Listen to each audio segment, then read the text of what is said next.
Financial accounting is so iffy at two housing and urban development programs, the Inspector General issued an alert. HUD can't figure out improper payments in these programs, hasn't been able to for years, and won't be able to for years more. For details, we turn to Deputy IG Stephen Begg. Mr. Begg, good to have you back.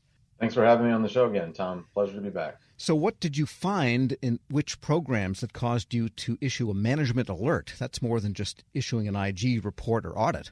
That's right. The management alert is essentially a short report that our Inspector General uses to raise issues of significant deficiencies or risks immediately to HUD Secretary or Deputy Secretary. And the issue raised here is simply that HUD needs to do more to protect taxpayer funds from being misspent in its two largest programs. The two programs at issue are rental assistance programs, and the law that's out there requires federal agencies, as you know, Tom, to examine their programs that are susceptible to making improper payments and then take action to mitigate that risk so that taxpayer funds aren't misspent. Those improper payments can come in the form of over or underpayments, payments made to the wrong people or businesses, duplicate payments, and in the worst cases, payments made in fraud schemes that go to people who don't deserve them. Now, these are rental assistance program, and what was the other one? It's two rental assistance programs. So these are the largest programs that HUD uses to assist millions of households across the country in making their monthly rent payments. They come in two variations. One, where HUD works with housing authorities or contractors to provide households with vouchers where they have the option to work with any landlord of their choosing in finding housing. And the other where HUD works directly with landlords to provide assistance to entire buildings or projects. So these are payments both to individuals in some cases or to the housing operators or the landlords in other cases. The payments end up going through participants, so housing authorities and contractors directly to the landlords, which is part of the challenge in making sure that they're proper. There are many different stages of them, and so tracking the payments and verifying that they're accurate down to the ground level is really the challenge. Right. These are not quite like programs, say, at Labor Department, where the funds go in bulk, so to speak, to the states, and then the states administer the programs. These are between HUD and local housing authorities and landlords? Yeah, so there are multiple tiers. Payments are made from HUD to housing authorities or to contract administrators, and then those entities would then make payments down to landlords. So testing the accuracy and appropriateness of those payments at both levels has been the challenge for HUD for many years. Yeah, to trace the money from the Treasury down to who owns the house, I guess, can be pretty complicated. Give us the extent of what you found in terms of dollars and possible improper payments. Sure. So in terms of size, in 2016, the funds that went through these two payments totaled more than $30 billion. In 2023, that amount has grown to more than $45 billion. And our office and the Government Accountability Office have been identifying these programs as susceptible to improper payments for many years.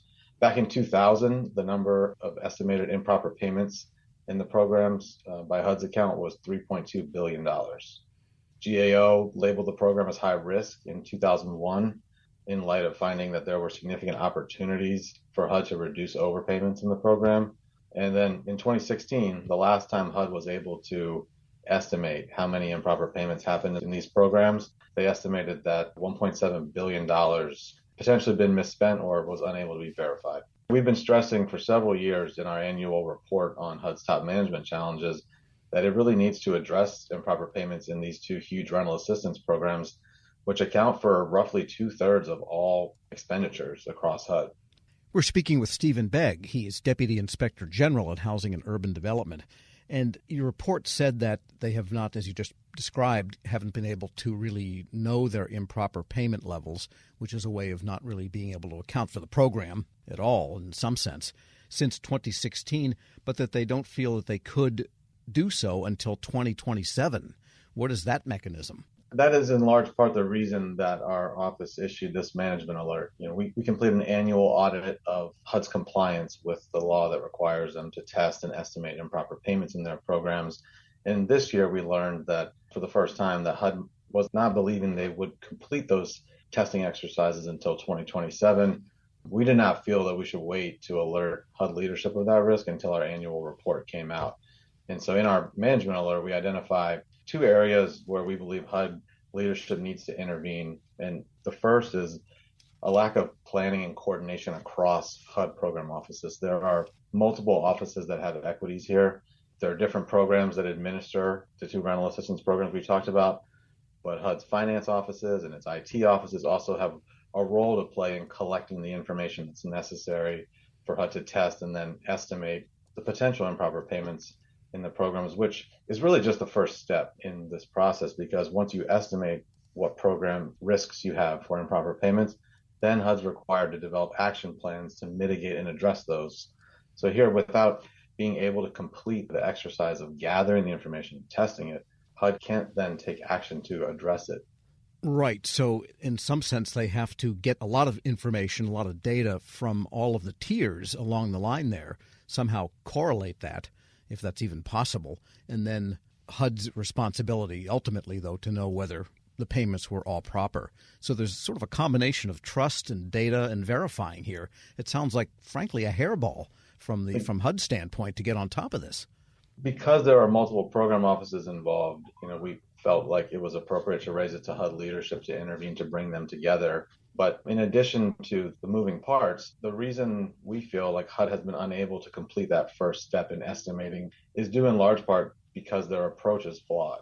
They haven't developed a sound methodology for collecting all of that information at the various tiers that you mentioned in a way that they can complete the testing under the timelines required by the law. Right. Could it be, too, that the process that they have developed over the decades of rendering housing assistance might be so convoluted that nobody could trace the money, and that they should maybe rethink the whole program from the ground up in terms of where the money goes when it leaves HUD or leaves the Treasury?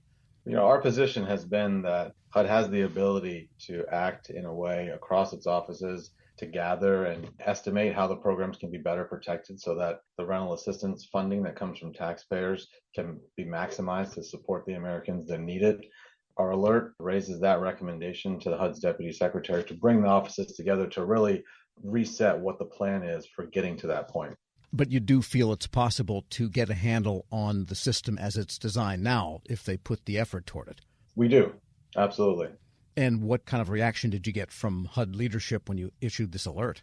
The Deputy Secretary's response agreed with our recommendation, which we were pleased with, and agreed with the need that a detailed plan is necessary to expedite this exercise. The response indicated that the Deputy Secretary will provide that plan within 30 days, and she's working across HUD's program office leadership to get the job done. We are encouraged by that, and we look forward to working with HUD and supporting that effort. Right. So, in other words, this program did get off the high-risk list somewhere along the line, so we know what's possible.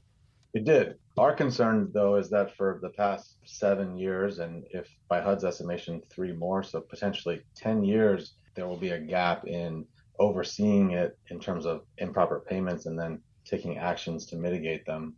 So in our estimation, there's a pretty big gap in what we know about the potential for high risk. Yeah, and what happened in 17, 18, 19, we probably will never know.